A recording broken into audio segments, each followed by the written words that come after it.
I knew the air was poisoned the second I walked into the break room and saw the banana bread untouched. That's how you knew morale at Solvex was terminal when even free carbs couldn't save it. Nobody said anything, but everyone knew what was coming. The layoffs had been circling like buzzards for weeks. Could hear the slow death of departments. In the silence between Slack pings, cubicles turned graveyard. Coffee machines unplugged. Vending machine started taking cash again like it knew. Nobody had a 401k left to tap. Survived 3 previous bloodbaths. Each time I was rewarded with a little more workload, a little less sleep, and a fresh new intern I had to train like a feral cat whisperer. They never kept the interns or the costs. I outlived all 3. The last one called me the soul of Salvex in an all hands and asked me how Outlook worked 5 minutes later. Smiled and fixed it while mentally filing his compliments under corporate eulogies. I was Barbara, senior ops lead.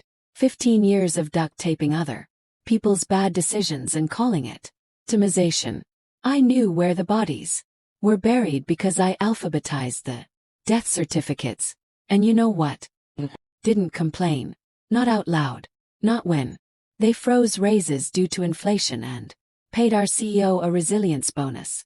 Not when they took away overtime but kept the mandatory weekend rollouts. Not even when they gave my title to a 27-year-old MBA with a podcast about biohacking peak productivity and a whiteboard that said, "Tuesdays are for vision," played along quietly like a ghost that kept the pipes from rattling too loud like wallpaper in a panic room. And speaking of quiet ghosts, 90% of you are listening to this like you're haunting my hallway too, silently nodding from behind your screens but haven't hit subscribe or liked a single damn thing. That one little click, it's what keeps my team from going full HR PowerPoint mode. Help us stay petty. Hit the button. Now where were we right?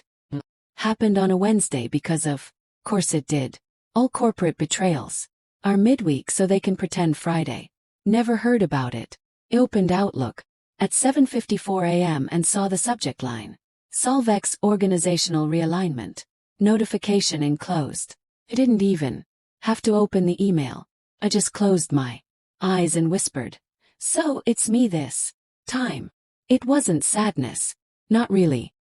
Was like watching a train derail in slow motion and realizing you were the one who laid the tracks a decade ago. Blindfolded, unpaid, and still somehow blamed for the crash. The email was short. "No thank you for your service. No severance, just a line about streamlining core functions and eliminating redundancies." I was the redundancy. Imagine that. The woman who wrote the damn procedures manual for this place, and I was now officially extra. The kicker, my boss didn't even not a Slack, not a "Hey, can we chat?"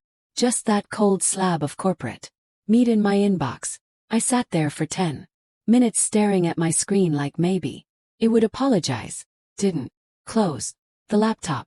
Then I opened a bottle of ginger ale I'd been saving in my desk drawer since Q4 last year. Poured it into my Solvex mug like it was champagne. Here's Barb. 15 years and not even a damn balloon. But I wasn't mad yet. Not really. Not until the second email came, because Silviex couldn't just fire me and move on. That would have been too clean, too dignified. Well, I needed one last kick on my way out. The email was from HR. The subject line: unemployment claim contested, time card inconsistencies. I opened it, read it. Wait. My hands didn't shake. My jaw didn't clench. I just sat there and let the words wash over me like lukewarm bath water in a moldy tub. According to Solvex, I had been overpaid during idle operational periods and may have committed passive time theft. Passive time theft. They said I'd stolen time by not doing enough work during low volume months. Like it was my fault their CEO spent $3 million on a CRM no one could log into. Like I didn't work unpaid weekends, fix other people's broken spreadsheets, stay late to run end of month reports because Todd and finance forgot. They were coming for my unemployment after firing me without warning. After 15 years of cleaning their messes, that was the moment I stopped being a ghost. That was the moment I remembered the ledger. The first time I heard the phrase passive time theft, I thought it was a typo. Like maybe they meant pensive and someone in HR just got excited using their word of the day calendar. But no. I read the email again word for word. Cold as a church pew and twice as, "Hello. Dear Barbara, per your recent separation, please be advised that Solvex Systems will be contesting your unemployment eligibility based on identified irregularities in your productivity logs and time card records, which may indicate passive time theft during several prior quarters. Regards, People Operations. Not even human resources anymore. Guess human had too many legal implications. I read it 5 times.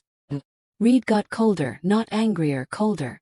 Like someone slowly turning down the temperature on your bath until you realize you've been sitting in ice. Wasn't just some petty checkbox they were clicking to save a few dollars. This was deliberate. This was character assassination with a PDF attachment. Passive time theft. That meant what? That I worked too quietly. That I didn't slap a gift on every Slack message. I didn't micromanage other people's incompetence loudly enough. I scrolled down. It attached a spreadsheet of my hours. Cherry-picked, manipulated. Half the weeks they flagged were after hours support weeks where I'd been running late-night database cleanups or fixing Ops Hub errors that didn't get logged in the Jira system because their CTO wanted to streamline visibility. They were building a case against me. Leaned back and stared at the ceiling. 15 years, no write-ups, no warnings. Glowing annual reviews. Hell, I wrote half the templates for those. And now I was some kind of ghost thief. Tiptoeing through their balance sheet. Allegedly stealing time by being too efficient. You'd think betrayal would burn hot, but it didn't. It sat heavy, like wet wool. Disgusting. Clingy. Familiar. I had a voicemail from my old colleague Lanny. "Hey Barb, I just got let go too. They said budget cuts, but then posted my job on LinkedIn an hour later under a different title. Oh, you're okay." I wasn't, but I would be. Because while HR thought they were sending a warning shot, what they really did was crack open the vault I'd been quietly building since the day Solvex pulled that little stunt in 2012 back, when they reclassified all salaried ops staff as project-based consultants, without changing the pay. That was the first time I realized this company didn't make mistakes. They made decisions, calculated ones. They assumed no one was watching, but I was. Opened my personal cloud drive, folder name, just in case. Subfolders by year. Subfolders by quarter. Inside, screenshots of system logs, copies of revised handbooks, PDFs of payroll stubs that didn't match my contract, scanned post-it from managers saying we'll backdate this, and most importantly the big one, the wage discrepancy ledger. Hadn't looked at it in over a year, but I'd kept it updated like muscle memory. Every time something didn't add up, when Diego didn't get his holiday pay, when Jean's overtime got rolled into next week, when they stopped paying out unused PTO but still required us to accrue it, I logged it. I wasn't trying to be noble. I was just tired of people pretending they didn't know. The ledger was precise. Timestamps, dollar amounts, screenshots, names, email headers, all formatted in an Excel workbook with a kind of obsessive detail only a woman who's been gaslit for 15 years can produce. I clicked it open. S1 still said in bold Arial black wage discrepancies. Solve systems internal only. I changed that. Deleted internal only, saved it as Solvex wage violations 15 errors final X's. Then I checked the Mere data tab. Good, all traceable, all time-stamped, all mine. Had thrown the first stone. I was just going to hit reply. All the first entry in the ledger was dated August 17, 20, a Tuesday. It was for $26.40 my overtime from a Friday night that never got processed because the VP of Ops at the time said We're a salary culture now. Be a team player. Back then I didn't think of it as theft. I thought of it as loyalty. You stay late, you don't rock the boat, and eventually someone notices your sacrifice and sends a Starbucks gift card or maybe promotes you out of guilt. Boiler, nobody noticed. Nobody felt guilt. The only card I got was a birthday one from reception. And even that stopped after they outsourced her. But that little $26 glitch, it stuck with me. I screenshotted the time card submission and saved it to my personal Google Drive. Labeled the folder just in case. Didn't know what case I was building, but I kept building. Every time someone got shafted and shrugged it off, I took notes. Not out of spite, out of habit. Out of that slow burn rage women my age carry like handbag.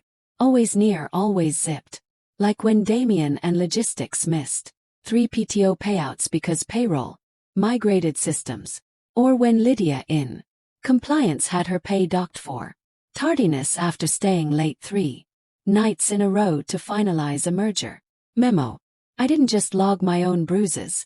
I logged everyone's quietly, patiently, because I knew Solvex's game grew each employee just a little, never enough to trigger a revolt. 100 paper cuts spread across departments, death by deduction. The spreadsheet was meticulous. Tabs by color-coded by type. Overtime theft, orange. PTO erasure blue. Roll creep, gray. Payroll backdating red. There were embedded email threads, timestamp, screenshots from Slack and even phone call summaries with exact wording from managers who thought gaslighting was a management style, and names, head names, not just of victims, of perpetrators. Directors who signed off on policy changes that slashed hourly rates. Mid-quarter, HR reps who missed back filings until people gave up. Cliffhanger once said, and I quote, "If they notice, we'll apologize. If they don't, that's margin." He filed that one under contempt executive. So when HR said that little gem of an email accusing me of passive time theft, I didn't panic. Didn't cry. I cracked my knuckles and got to work. First I duplicated the file, made a clean version. No jokes and comments. No venting shorthand. Like sue this bastard. Just raw data. Cold clinical formatted like an accountant's confession. Then I added a new tab, titled it Impacted Employees. Line by line I listed every worker I'd personally seen shorted over the last 15 years. Name, department, estimated losses, and the time-stamped evidence. From payroll systems, emails, or chat logs. I even included 2 contractors who got ghosted after submitting final invoices. Solvex thought 109s didn't count. It underestimated me. They always, but they thought I was a cog, that I'd go quietly, that I didn't have receipts. But I was an ops lead. Course I had receipts. I invented the filing system. I scanned the final version. To read less like a spreadsheet and more like an autopsy. The slow, deliberate dissection of a company that built its bottom line by stealing minutes, hours, and dignity from its people. The final act I saved. File name Solvex wage violations 15. Or XLSX. Then I opened Outlook, found the email from HR.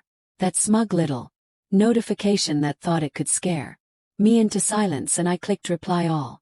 No subject line change, no fancy signature, just a single sentence. Here is my full-time card and payroll discrepancy archive.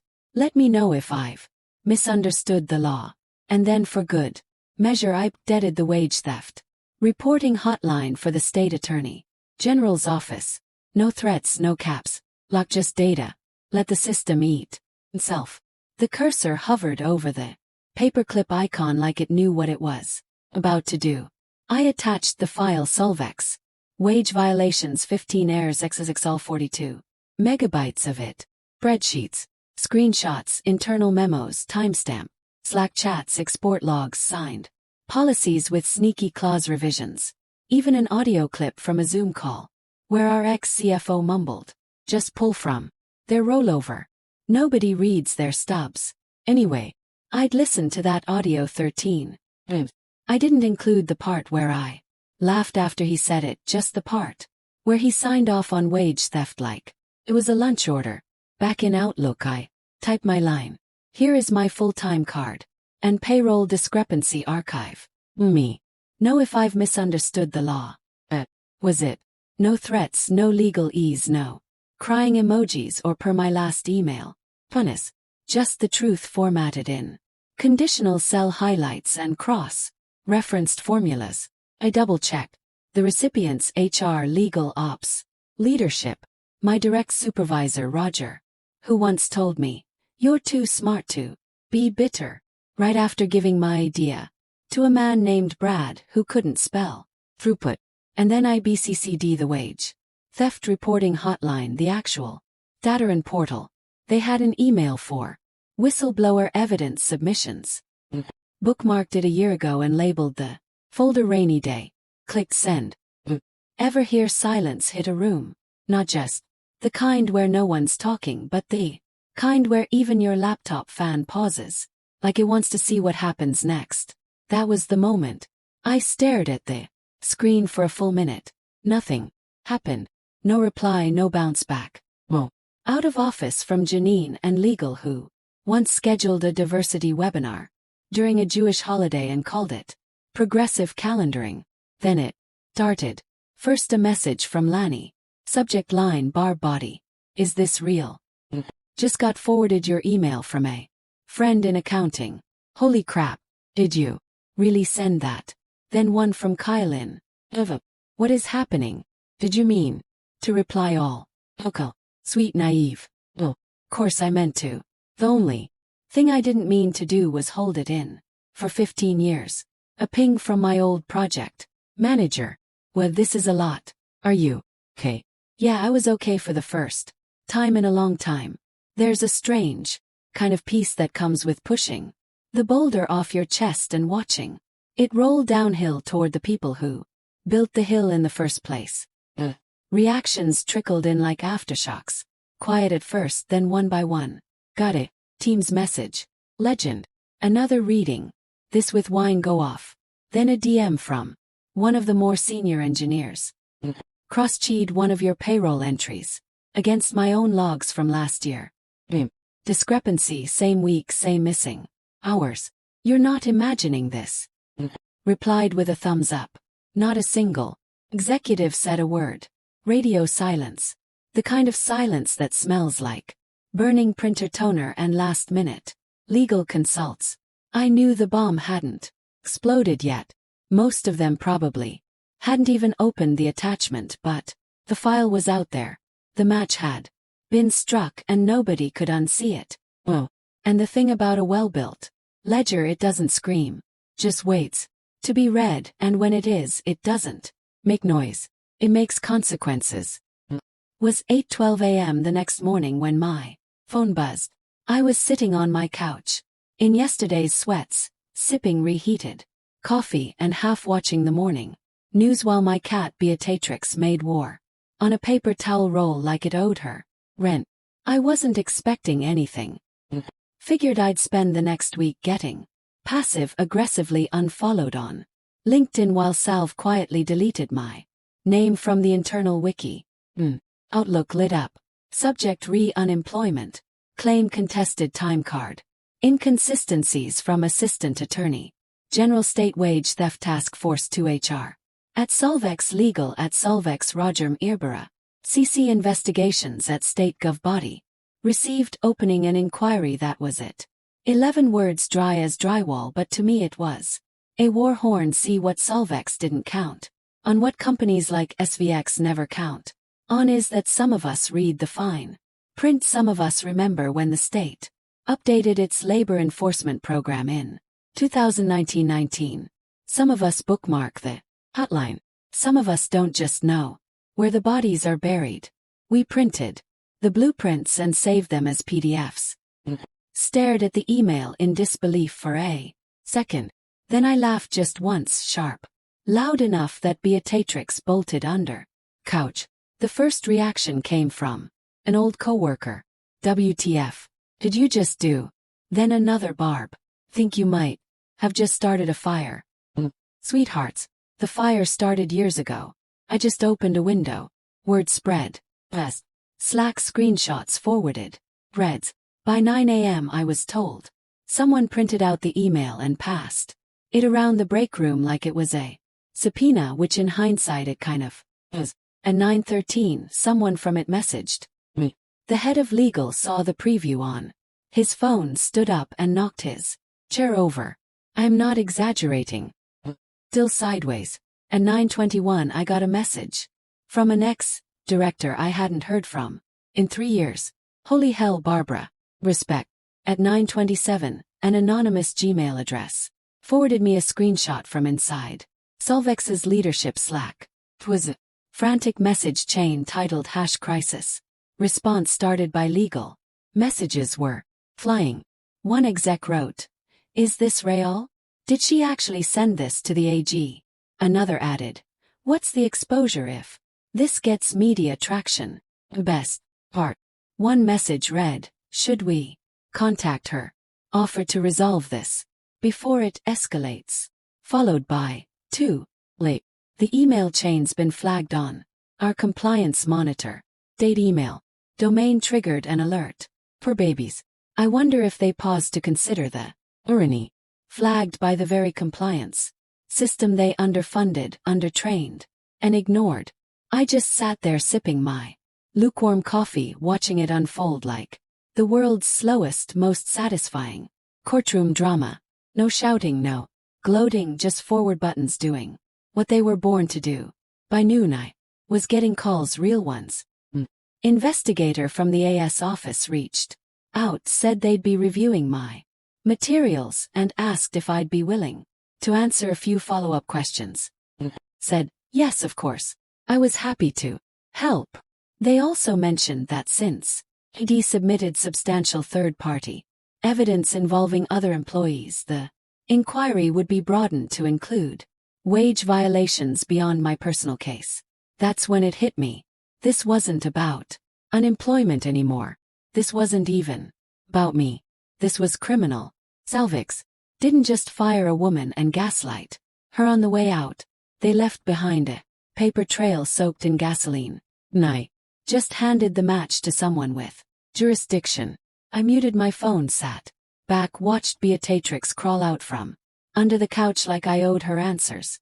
I gave her a treat and then I opened my inbox just to see who'd flinch next. At 2 p.m. it activated what Solvex used to call escalation protocols, which was just a fancier way of saying everyone run in circles and scream in business usual. The internal calendar was lighting up like a Christmas tree. Meetings stacked on top of meetings. Half of them named things like urgent, sync, or strategic containment.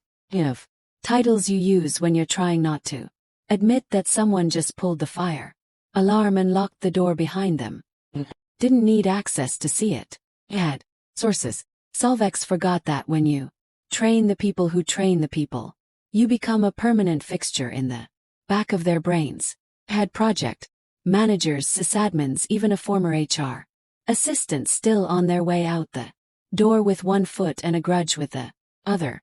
They were feeding me screenshots, pings, even raw calendar exports. One meeting invite caught my eye. Object: Crisis Communications Drafting. Do not forward attendees.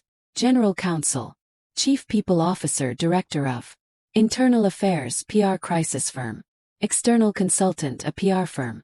They'd already called in the spin doctors.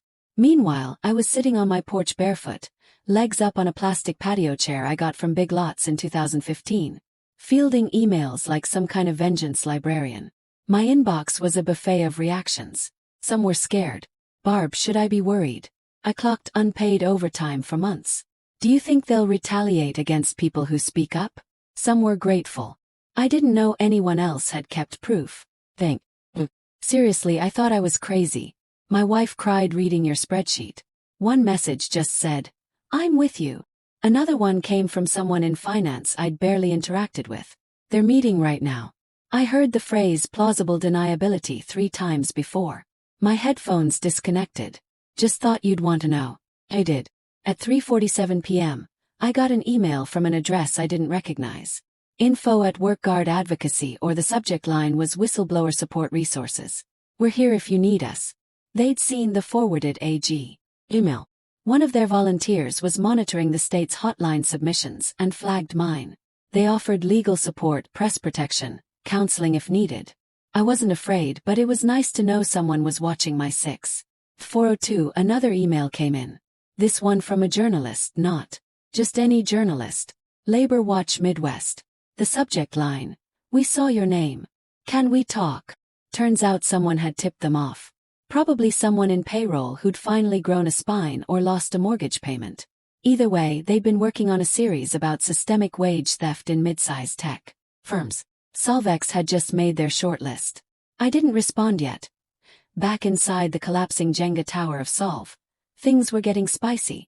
Someone leaked a Slack exchange between the chief people officer and legal CPO. We need to acknowledge something publicly, even if it's vague. Transparency is trending. Legal? Absolutely not. Anything that suggests acknowledgement is legal suicide. We deny or we spin. CPO, but her spreadsheet is going viral internally. Half the staff is reading it on their phones during meetings. Legal? Then block the file share. Frame it as inaccurate personal claims. CPO, she has screenshots. Legal? Then we frame her as disgruntled, emotional, unstable. CPO, she sent it with no emotion. No language to challenge, just data. Legal? Then we're already screwed. You know you've made your point when the lawyers start using language like that in rioting. I didn't need revenge. I needed clarity. And clarity, it turns out, makes people very, very nervous. I shut my laptop, took a walk, let the storm rage without me for a while because I wasn't in it anymore. Not really. I was the storm. And now that it was moving, nothing Solvex did could stop what was coming. The only question left was, how far would they fall before they tried to grab my hand and pretend it was an invitation instead of a lifeline? The email came in at 8:11 a.m. the next day. Marked confidential without prejudice. That's lawyer speak for we're not admitting guilt, but we'd like to pay you enough to shut the hell up. It was from Solvex's outside counsel. Not legal, not HR, someone new, polished, firm-branded, probably charging $800 an hour to say sorry without using the word sorry. The offer was couched in civility, like a poisoned scone wrapped in silk. We appreciate your years of service and are regretful that your departure occurred under stressful circumstances. Solve would like to resolve this matter in a manner that is mutually beneficial and avoids unnecessary escalation. Please find a draft settlement agreement and NDA for your review. Settlement $37,500. NDA 14 pages. One of the clauses barred me from speaking to any current or former employee about Solvex wage practices. Another banned disclosure of documents or records obtained during employment, including internal communications. Even tried to ban me from cooperating with third-party investigations unless compelled by court order. Cute. But here's the thing. I'd already cooperated fully, willingly. No court order needed. I didn't respond to their lawyer. I forwarded the email to the AGS office with the subject line "Private Settlement Attempt FYI." The reply came less than an hour later.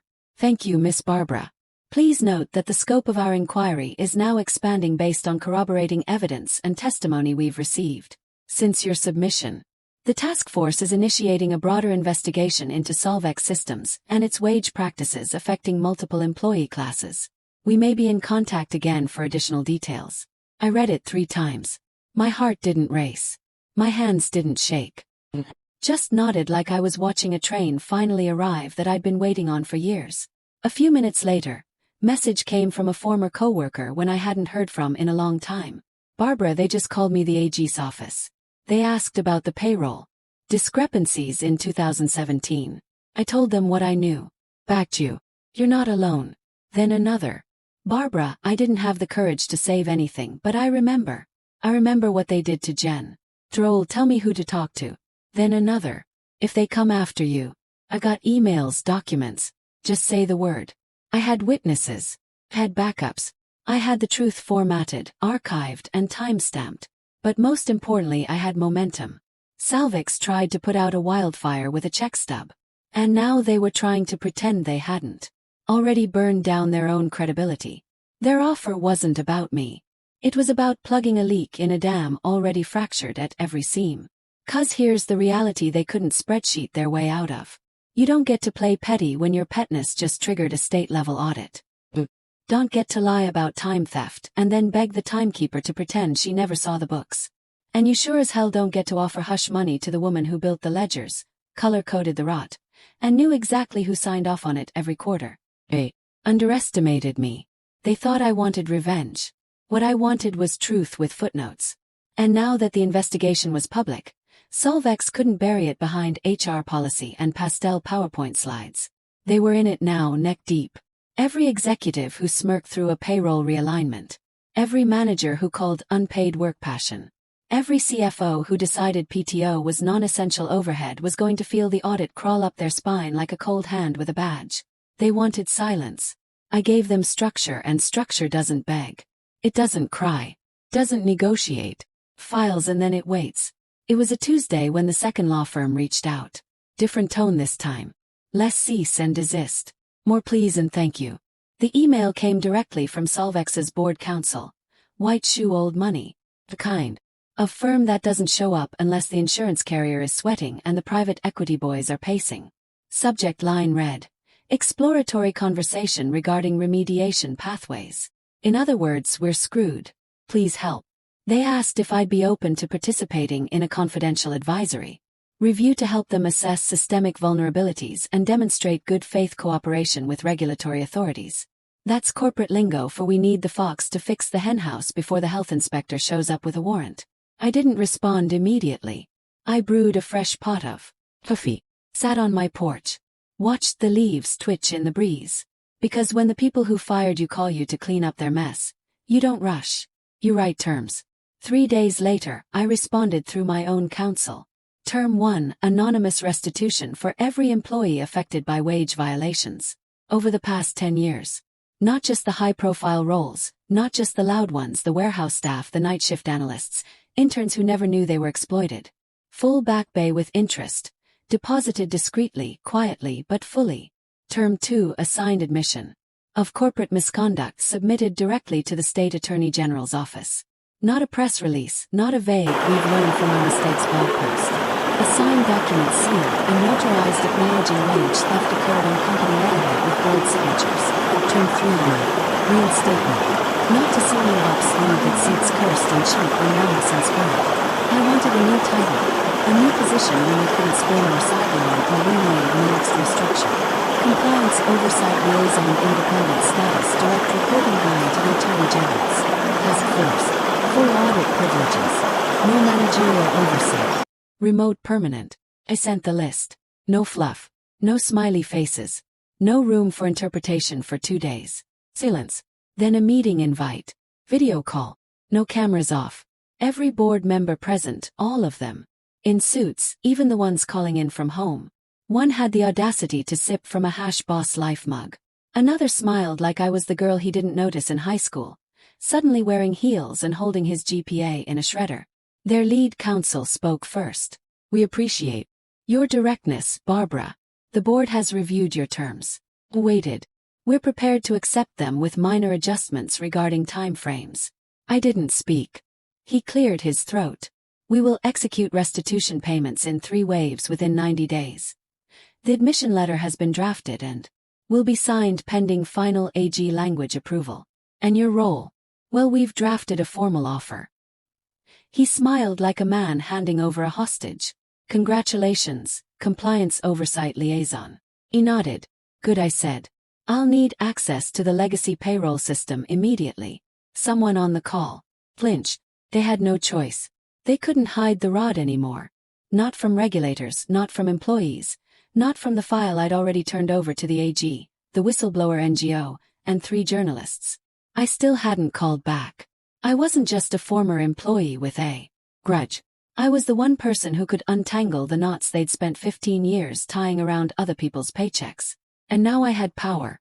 Not in a title, in leverage, in receipts, in control. I watched their faces as I reviewed the draft offer. Some tried to smile. Didn't bother because they knew they weren't hiring me. They were submitting. And I wasn't coming back to fix things. I was coming back to audit everything they still thought was hidden. 'Cause you don't get to bury the truth when the gravekeeper keeps the receipts. Company-wide Zoom was scheduled for 10 a.m. sharp.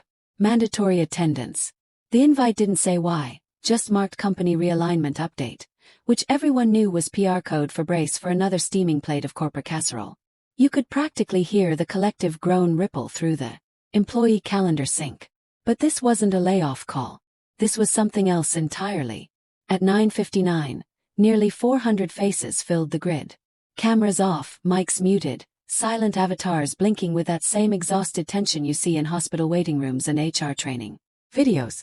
Everyone had heard rumors, some of them ridiculous, that legal was being gutted, that the AG had subpoenaed internal Slack threads, that someone from payroll cried during a compliance dry run. Then the CEO joined live jacket tie serious face. My fellow employees. You know the one, same one he used when the office flood ruined a server room because he refused to approve a maintenance budget. Good morning everyone, he began, voice strained like someone who'd spent the last 2 nights sleeping in a guest room filled with legal printouts and a marriage teetering on the brink. He cleared his throat. Today I want to speak to you all candidly about a new chapter in our company's journey. One rooted in accountability. Ah, there it is. Behind him in a tiny Zoom window sat a woman from the state office. No background. Blur, no smile, just a steady presence watching. The CEO continued. After thorough internal review and in collaboration with state authorities, we are introducing a newly created role within our structure. One that ensures every employee, past and present, receives the oversight they deserve. Camera turned on. No filter, no smirk, just a gray blazer, hair pulled back, no makeup, no jewelry. I didn't need theatrics. I was the consequence. He looked straight into the camera as he said it. Please welcome Barbara Blake, our new compliance oversight liaison.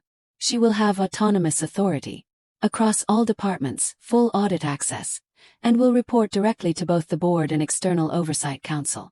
The chat exploded. Wait, Barbara, she's back. Is this real? But I didn't look at chat.